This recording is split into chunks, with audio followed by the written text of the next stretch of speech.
What do you mean the kitchen shuts down at 10 when we're open till midnight? Adam Stokes stared at the email on his laptop, rubbing his temple with his knuckle. Another complaint, this one from a couple who'd driven 40 miles to one of his diners only to be told the grill was closed. It wasn't the first time lately that closing hours, cold food, or rude service had made it into his inbox. And every time he asked for answers, his district managers gave the same polished response. Just a one-time issue. Adam didn't believe it anymore. His father left him the company 5 years ago. 20 diners across the state, all running under the same name, same branding, same promise. Quality food, open late, good people. Adam had grown it since then, added 2 locations, and a fresh menu. But lately, it felt like the soul of the place was slipping. He hadn't worked a shift in years. He didn't know the new hires. Most of them wouldn't even recognize him. That gave him an idea.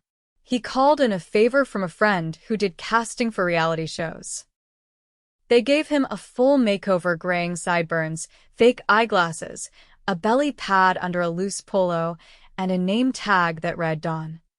He looked like a man in his 50s, recently unemployed, trying to restart his life. Perfect.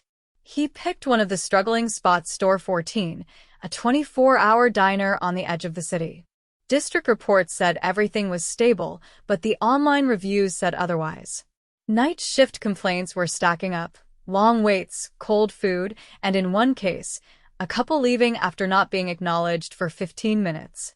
He showed up just after 9 p.m. on a Wednesday night under the pretense of being a new night trainee. The manager, a guy in his early 30s named Rick, barely looked at him. Don, right? Just follow Marcus around tonight.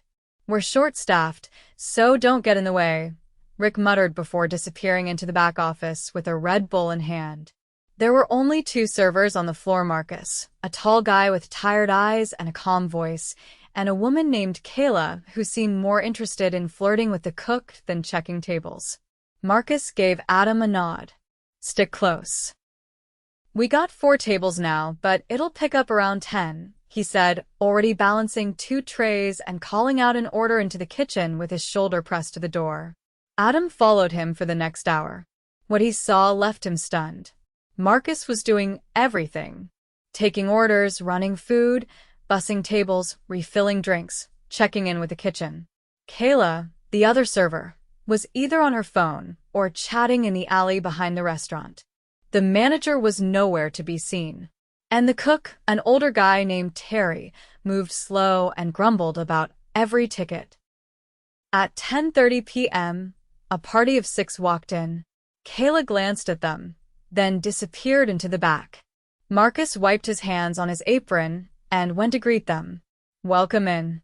Give me just a minute to get y'all seated, he said with a quick smile, already reaching for menus. Adam leaned over. Why isn't Kayla helping? Marcus shook his head.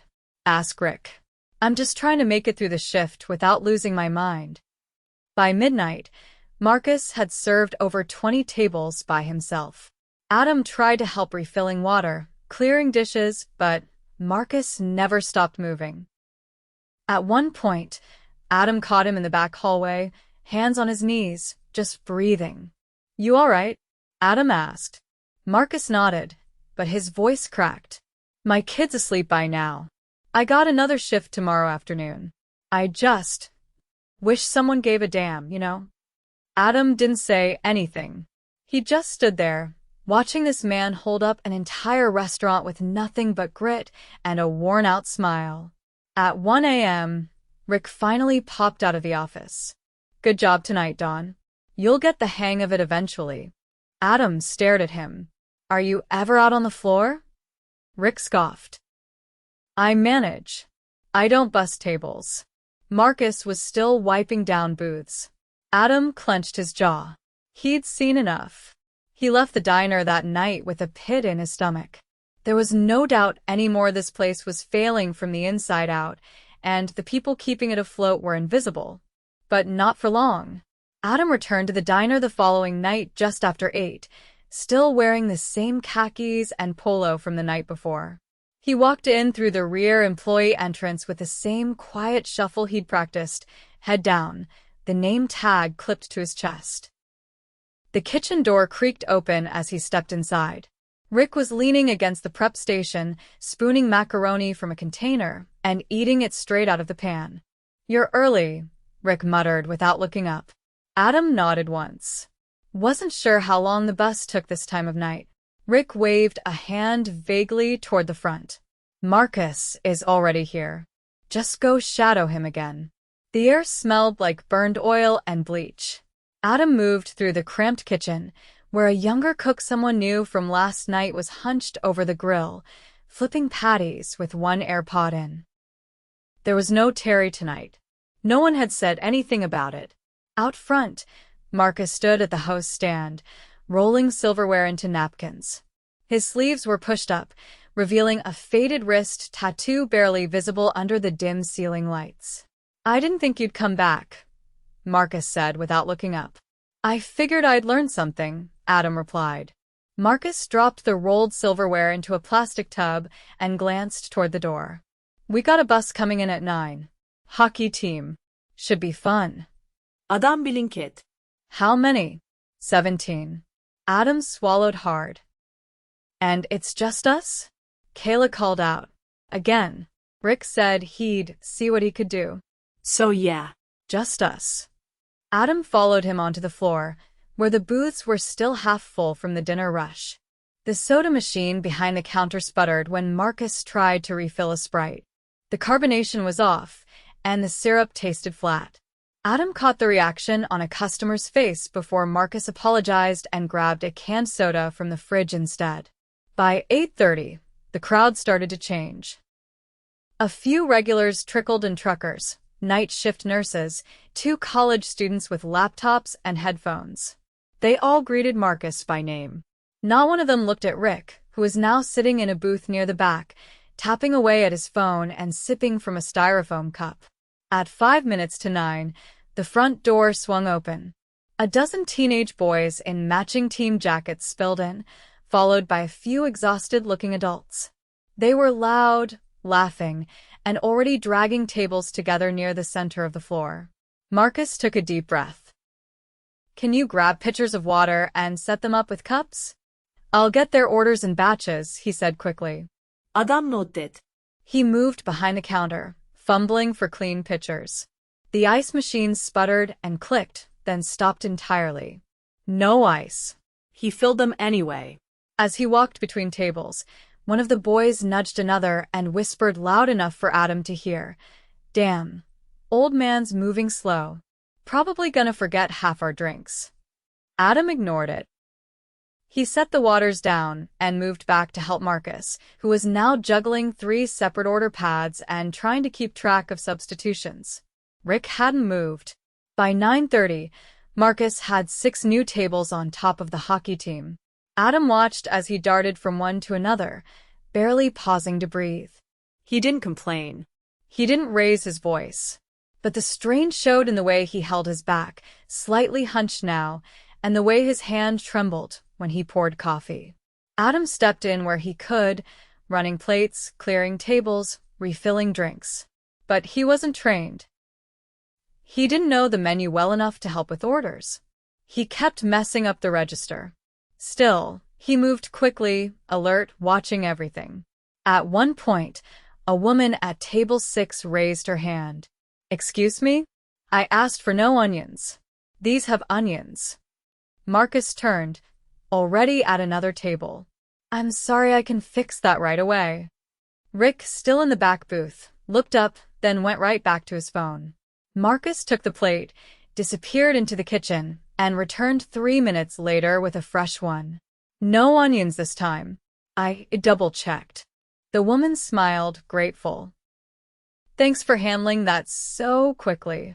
"You're welcome," he said, forcing a grin.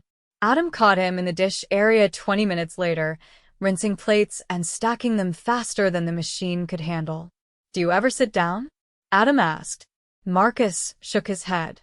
"If I stop moving, I'll crash." Adam leaned on the counter. "How long have you worked here?" 5 years.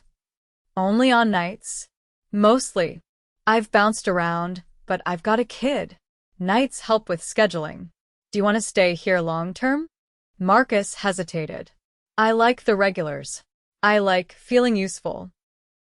But this isn't sustainable. Not like this. Behind them, a plate shattered. One of the kitchen staff had dropped a stack while trying to load the dishwasher. Rick finally stood up, walked over, and looked at the floor. Clean that up, he said, then turned and walked back to his booth. Adam's fingers curled into a fist. He turned to Marcus. Is that normal? Marcus lowered his voice. Rick doesn't do confrontation. He just disappears when things get busy. We had a guy collapse from dehydration last summer. Rick didn't come out of the office until EMS showed up. Adam felt his chest tighten. At 10:15, a couple entered mid-30s, well-dressed, clearly from out of town. They waited at the door for nearly 5 minutes before Marcus could get to them. Sorry about the wait. Welcome in. You can sit anywhere, Marcus said. The man looked around. Is this place always this chaotic? Just a bit understaffed tonight, Marcus replied. They ordered quickly. The woman asked if the chicken was fresh. Marcus hesitated, then nodded. We prep it daily. But Adam had seen the freezer. Most of it was pre-cooked and reheated. He said nothing. Not yet. By 11, the hockey team had left. The floor was a mess: crumbs, straw wrappers, spilled soda. Marcus stayed calm, wiping everything down while still checking on the other tables. Rick yawned loudly, then stretched. I'm heading out for a bit. Y'all got this. He didn't wait for an answer. Marcus didn't even look up. Once Rick was gone, Marcus finally sat down for 30 seconds behind the counter. He leaned back, eyes closed. You should be the one running this place, Adam said quietly. Marcus opened his eyes. They'd never let me. I don't play golf with anyone at corporate. Adam didn't respond. He was watching the door, the street beyond, the way the neon sign flickered every few seconds. There was a heaviness in his chest now. This wasn't just poor management. It was neglect. Marcus wasn't just holding the place together, he was the only reason it hadn't collapsed. At 11:30, a woman came in wearing a delivery app badge. She waited at the counter while Adam tried to locate the order. Nothing was ready. The kitchen hadn't even started it. The grill cook shrugged. No one told me. Adam tried calling Rick. No answer. Marcus came over, glanced at the screen, and pulled the ingredients himself. He wasn't supposed to, but he did it anyway. The delivery wasn't even his responsibility. By midnight, the floor was quiet again. Marcus stood near the window, arms crossed, staring out at the empty lot. Most nights, I don't even remember the drive home, he said softly. Adam looked at him, measuring the weight of that sentence. That's not okay. Marcus turned. It's reality. Adam walked toward the kitchen, grabbed a mop, and started with the dining room floor. Marcus stared at him. You don't have to do that. I do, Adam said. You shouldn't have to do it alone. They didn't speak for the next 20 minutes, just worked side by side, picking up what Rick had ignored, cleaning what Kayla had left behind, finishing what the system had broken. Adam didn't leave until 2 in the morning. He didn't sleep at all that night. The following evening, Adam didn't show up as Dawn.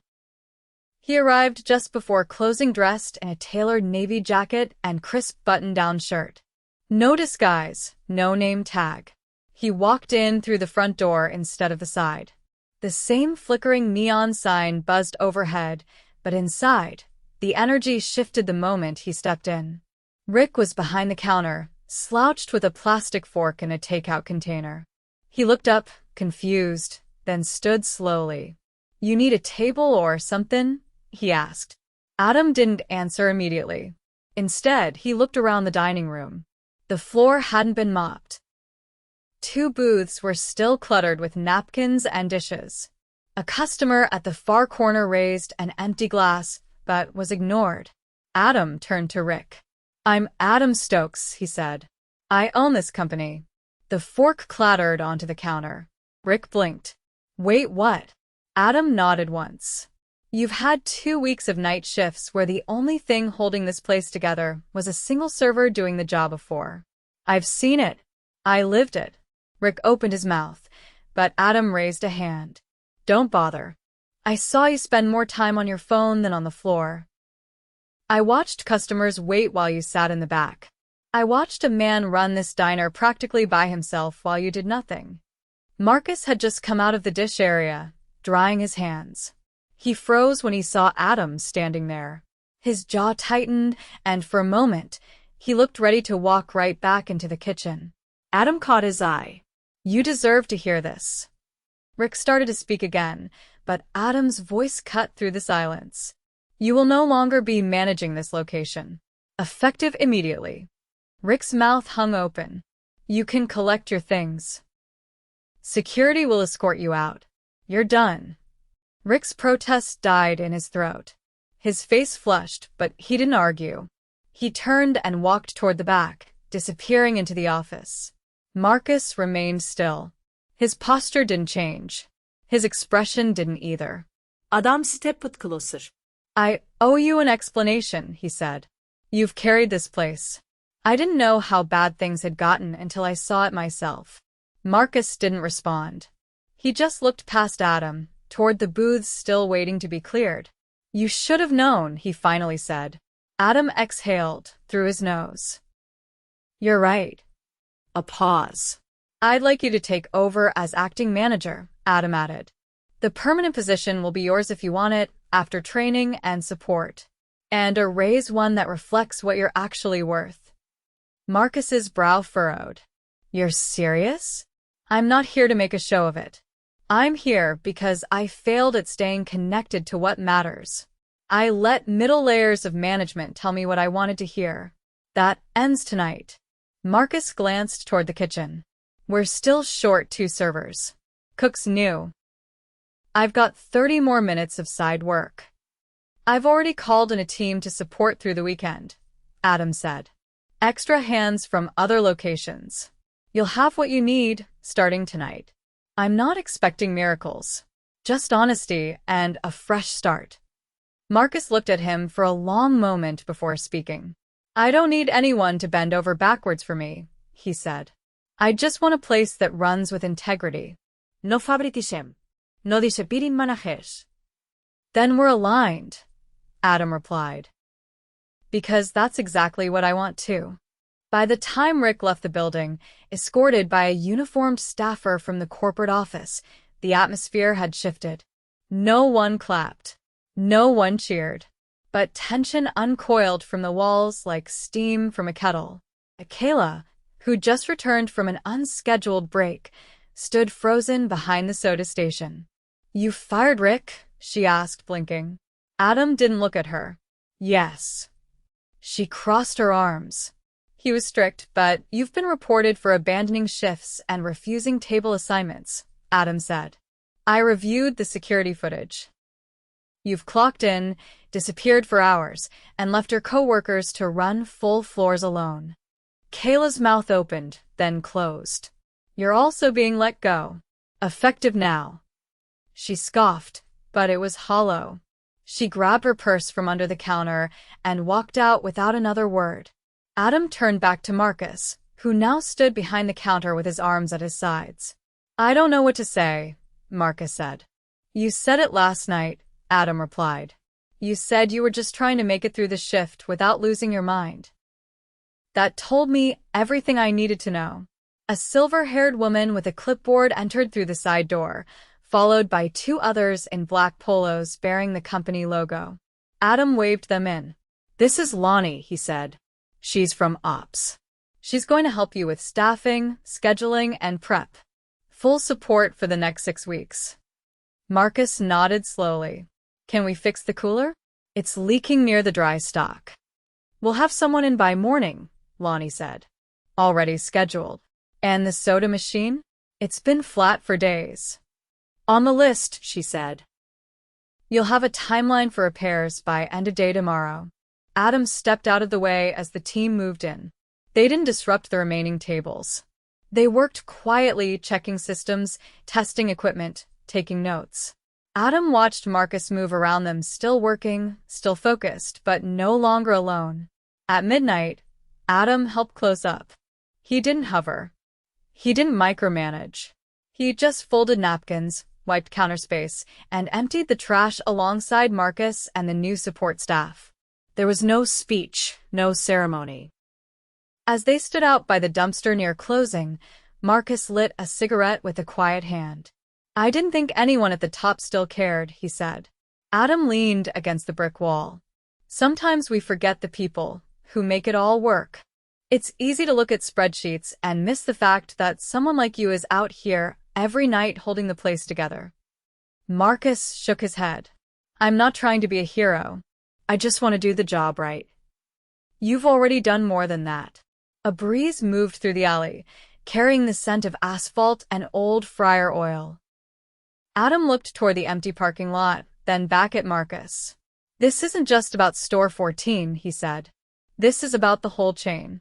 I've got a lot of work ahead, but it starts here." Marcus stubbed out the cigarette. "I'll hold you to that. I expect you to." They shook hands, no applause, no cameras. Just two men among the grease bins and broken pavement, finally seeing eye to eye. The next morning, Marcus arrived at 3 p.m. to prep for his first official shift as acting manager. The kitchen had already been deep cleaned. A new server was training at the counter. The soda machine hissed with proper carbonation. Adam didn't return that day. He was already driving to the next location. But he left a note in the office, folded beside the keys to the safe. It read, "Leadership isn't about titles. It's about responsibility. You've earned both. Take care of this place. I'll be watching and listening." Marcus folded the note once and tucked it into his back pocket. Then he stepped onto the floor, not faster, not louder, but steadier. Marcus sat behind the office desk, the same one Rick used to claim but rarely touch. The drawers were cleared now, the space bare except for a clipboard, a new schedule template, and the store keys. He hadn't said much when he took the role, just nodded and got to work. He was still learning the back-end systems, inventory, payroll, shift balancing, but he picked it up fast. What he didn't know, he asked. What he did know, he applied. He didn't try to impress anyone. He just made sure the night shift could breathe again. 3 days after the change, he was reviewing the upcoming weekend schedule when Lonnie knocked twice and stepped in. "They're unloading the new fryer," she said. Finally, Marcus leaned back slightly. Lucky for them. The old one was a fire hazard. She smiled. "Want to take a break? You've been back here for an hour."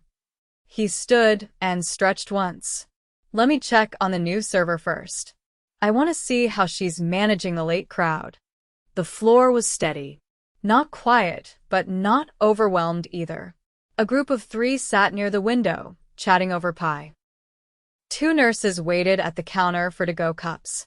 The new hire, Lena, moved with a cautious rhythm, not quite fast but attentive.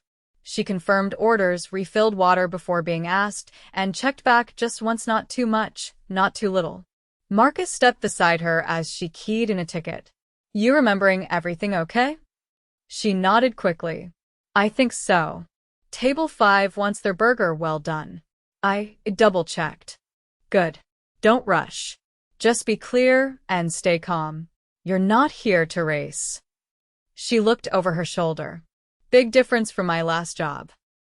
My old manager used to time our table turns." Marcus glanced at the clock. "We're not in the business of panic. We're in the business of people." She smiled and turned back to the register. He moved to the counter, where the 2 nurses were still waiting. Before he could ask, Lena came over with their cups, lids already on, and passed them across the counter. "Hot and fresh," she said. "Extra room for cream, like you asked." The older of the 2 nurses nodded. "You folks got it together tonight." Marcus met her eyes. "We're getting there." He moved back toward the kitchen just as the delivery crew wheeled in the new fryer. The old one had been unplugged earlier that afternoon. The crew worked efficiently, double-checking the gas line and fitting the unit into place. Marcus stayed nearby, not to supervise, but to understand how it was done. He'd never installed one himself. Now he knew what to look for if something went wrong. Terry, the original cook, had returned 2 nights earlier. He stood near the prep station, arms crossed, watching the crew with his usual quiet intensity. He looked over at Marcus. "Didn't think corporate would cough up for a new unit," he said. "They didn't until someone started documenting everything," Marcus replied. Terry gave a slow nod. "You gonna be one of those clipboard guys now?" "No," Marcus said. "I'm going to be the guy who makes sure you've got what you need to do the job right." Terry turned back to the fryer, but not before giving the faintest nod of approval. Later that night, just after midnight, a man in a gray windbreaker came in. He walked with purpose, cutting across the floor to the counter. His face was familiar, a regional manager, Jamal, who'd been with the company longer than almost anyone. He rarely visited individual stores unless there was a serious issue. Marcus met him halfway. "Didn't expect to see you this late," Marcus said. "I'm not here for show," Jamal replied. "Adam asked me to do random check-ins. No warning, no heads up." Marcus motioned toward an open booth. "You hungry?" "Jamal's Saturday, I'll take coffee. Black." Marcus poured it himself and set it down. "You've been here, 5 days in the new role?"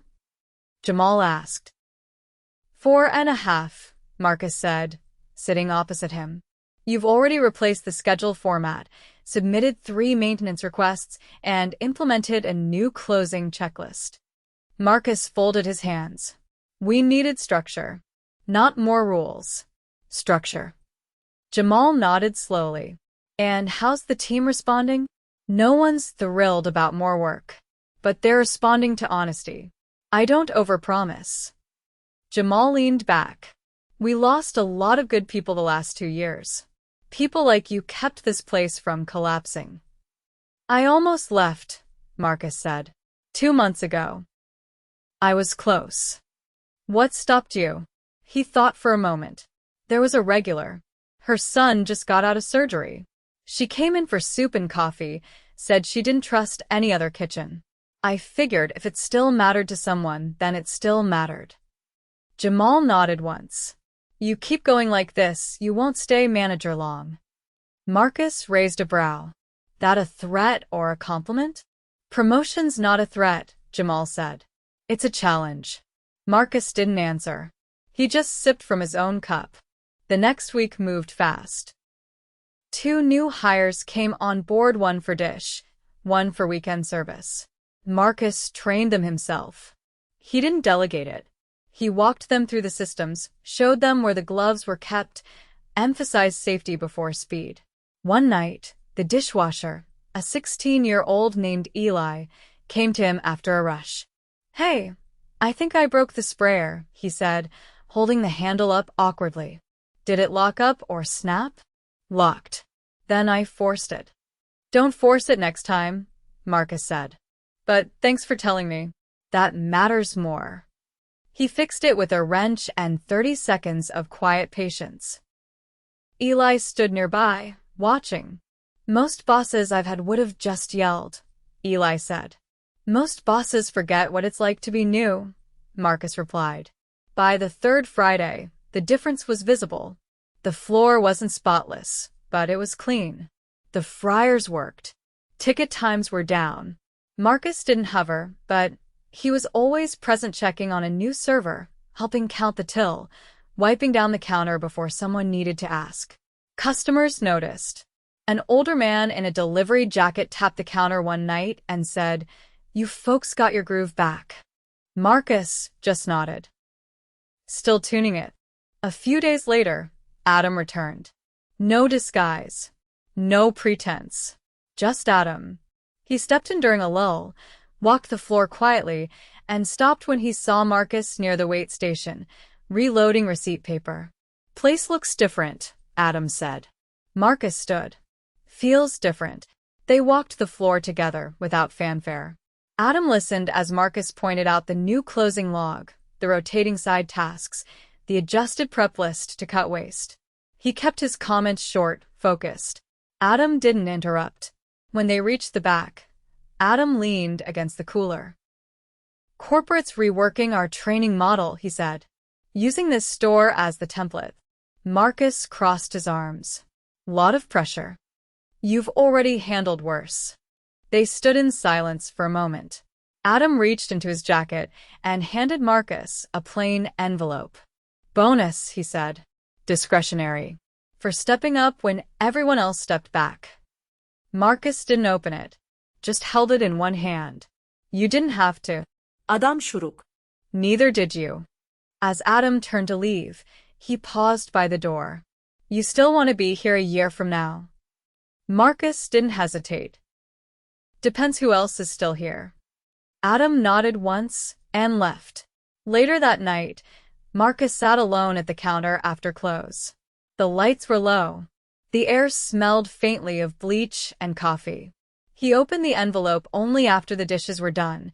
The trash was out, and the fryers were quiet. He didn't count the amount. He just folded it once and slid it into his bag. Then he turned off the lights, locked the door, and walked out into the quiet morning. The diner behind him didn't feel heavy anymore. It felt ready.